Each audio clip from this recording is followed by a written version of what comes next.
नमस्कार दोस्तों, ज्ञान संहिता में आपका स्वागत है। 8 से 10 सितंबर के बीच भारत नई दिल्ली में G20 समूह शिखर सम्मेलन का आयोजन करने जा रहा है।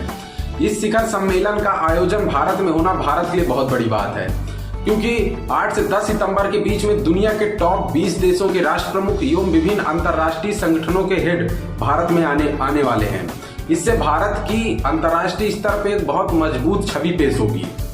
आजादी के बाद पहली बार भारत इतने बड़े संगठन की अध्यक्षता करने जा रहा है। 1947 में अंग्रेज जितनी जर्जर हालत में हमारे देश को छोड़कर गए थे, वहां से उठकर अपने को मजबूत बनाना, अपनी अर्थव्यवस्था को मजबूत बनाना और एक बड़ी ताकत के रूप में उभरना अपने आप में छोटी बात नहीं है।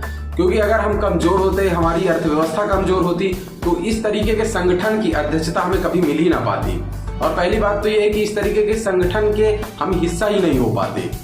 और ये सब उस समय हो रहा है जब भारत अपनी आजादी के 75 साल पूरे होने पर अमृत महोत्सव मना रहा है। आजादी के अमृत काल का अमृत महोत्सव मना रहा है, तो इससे भारत की छवि अंतर्राष्ट्रीय स्तर पर मजबूत होगी। और इतना ही नहीं, भारत ने 2047 तक अपने विकसित देश बन जाने का लक्ष्य रखा है। तो इस तरीके के सम्मेलन का भारत में आयोजन होना उस सपने को पूरा करने में बहुत मदद करने वाले हैं। इसके अलावा इस पूरी दुनिया की मीडिया की नजर 8 से 10 सितंबर के बीच भारत में होगी। इससे भारत की संस्कृति, सभ्यता, भारत के कल्चर को अंतर्राष्ट्रीय स्तर में पहचान मिलेगी। इसका ज्यादा प्रसार होगा क्योंकि उस समय पूरी दुनिया की नजर भारत में होगी।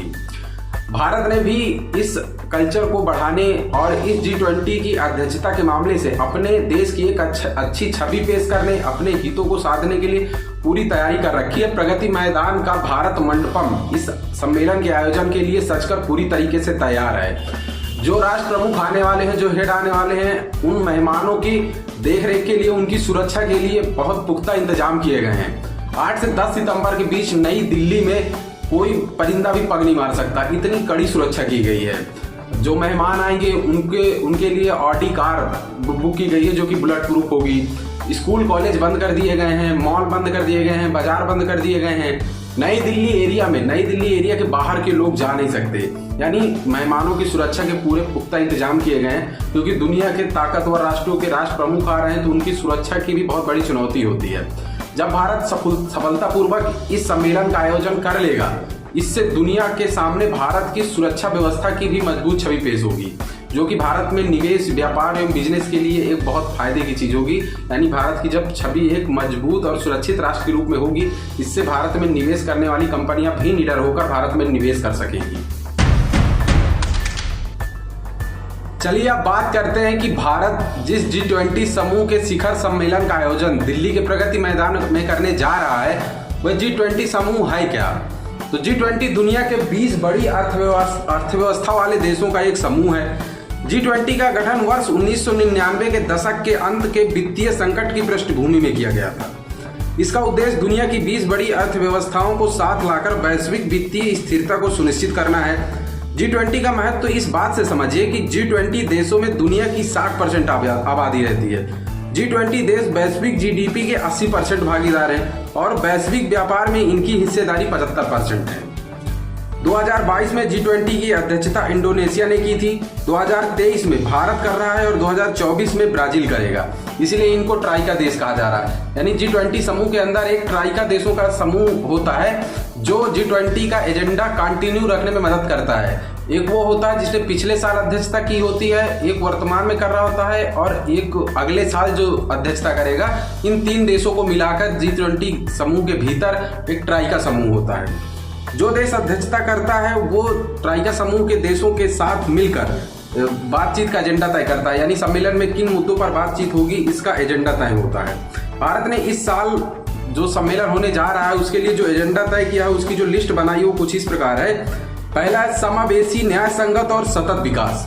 यानी इस मुद्दे पर बात होगी, यानी दुनिया का जो विकास हो वो सब देशों तक पहुंचे, किसी देश के साथ भेदभाव ना हो और पर्यावरण को नुकसान ना पहुंचे। तो ये पहला मुद्दा होगा जिस पर भारत बात करेगा। दूसरा, पर्यावरण के अनुकूल जीवन शैली हो, महिला सशक्तिकरण के मुद्दे पर भी बात होगी।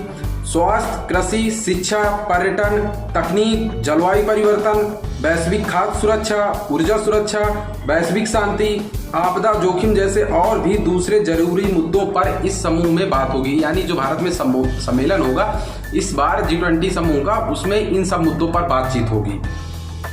भारत का G20 के लिए आदर्श वाक्य है one earth, one family, one future. इस आदर्श वाक्य के माध्यम से भारत दुनिया को वसुधैव कुटुंबकम का संदेश दे रहा है। G20 शिखर सम्मेलन का भारत में आयोजन होने से भारत को जमीनी स्तर पर क्या फायदा होगा? जो सांकेतिक फायदे होंगे उसके बारे में तो मैंने आपको बताया कि दुनिया के सामने मजबूत राष्ट्र की छवि पेश होगी, भारत के कल्चर को, भारत की सभ्यता संस्कृति को बढ़ावा मिलेगा दुनिया के सामने। लेकिन इसके अलावा भारत को क्या रणनीतिक फायदा मिलेगा, क्या जमीनी स्तर पर फायदा मिलेगा, उसकी बात करते हैं।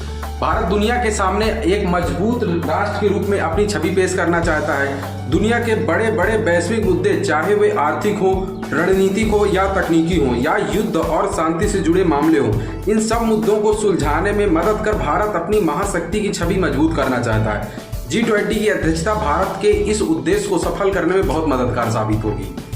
जो दूसरा है वो ये कि भारत अपनी अर्थव्यवस्था के विकास को और तेज करने के लिए, अपने व्यापार बिजनेस को बढ़ाने और अंतर्राष्ट्रीय निवेश को लाने के लिए अपने ब्रांड इंडिया की छवि को और मजबूत करना चाहता है। G20 की अध्यक्षता से इसमें बहुत मदद मिलेगी। भारत UN सुरक्षा परिषद में स्थायी सदस्यता चाहता है और इस स्थायी सदस्यता के लिए भी मजबूत दावेदार बनकर उभरेगा। भारत इस सम्मेलन के बाद स्थायी सदस्यता के लिए मजबूत दावेदार बनकर उभरेगा। ग्लोबल साउथ यानी अफ्रीका और एशिया के अल्प विकसित एवं विकासशील देश भारत को अपने लीडर के रूप में देखते हैं, जो उनके हितों के लिए अंतर्राष्ट्रीय मंचों पर उनकी आवाज उठाएगा। G20 की अध्यक्षता से उन देशों का भारत पर भरोसा और बढ़ेगा। इसके अलावा वसुधैव कुटुंबकम की जो संस्कृति है भारत की, उसका भी प्रसार होगा, क्योंकि इसका आदर्श वाक्य one earth, one family, one future रखा गया भारत की तरफ से। दुनिया भर की मीडिया की नज़र भारत में होगी, इसलिए भारत के पर्यटन क्षेत्र को बहुत बढ़ावा मिलेगा। भारत G20 में उन मुद्दों को बहस के केंद्र में लाएगा जिन्हें वो लाना चाहता है। इससे भारत के हितों की रक्षा अधिक हो सकेगी। और भी कई फायदे हैं जो G20 की अध्यक्षता से भारत को मिल रहे हैं, जैसे अंतर्राष्ट्रीय आतंकवाद, जलवायु परिवर्तन, साइबर सुरक्षा, ईंधन सुरक्षा।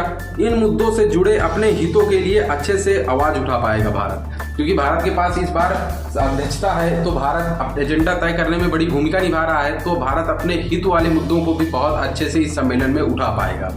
तो G20 समूह के सम्मेलन से जुड़ी ये जानकारी आपको देनी थी।